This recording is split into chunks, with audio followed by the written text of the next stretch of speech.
बिस्मिल्लाहिर्रहमानिर्रहीम।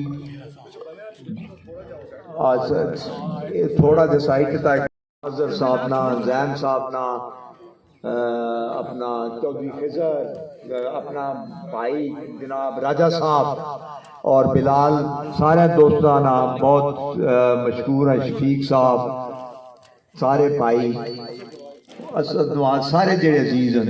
गल इत्थे नहीं करनी क्योंकि इत्थे गल करसां ते जेड़ी मेन गल मैं करनी है डिवेलपमेंट ने वाले नाल, तरक्याती कम्मां ने, भर्तियां ने वाले नाल। पहले की कीता तुसां सारियां पता, पत्थरगढ़ भी असां ना इह जिही ग्रां में जो पत है, असां हर वेले तुहाडी खिदमत कीती अल्हम्दुलिल्लाह।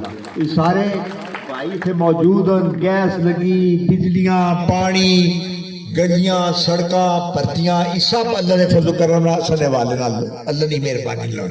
हुण उत्थे गल तकरीर उत्थे मेन होएगी, फिर खाना भी गालबन चौधरी साहब ने ते राजा साहब ने रखा गया, तो उस तो बाद उत्थे खाना उसी, लिहाजा इत्थों असीं हुण सीधा बैठा उत्थे अपना हसान। ते तुसां सारेयां दी बड़ी मेहरबानी, बड़ा शुक्रिया, बड़ा अल्लाह तुसां मैं दसी गलियां भी सड़कां मां दसो भैरी मां एक बंदे ना दसो यार, शफीक साहब वो तू ही दस दे खड़पैंच तू इत्थे ना है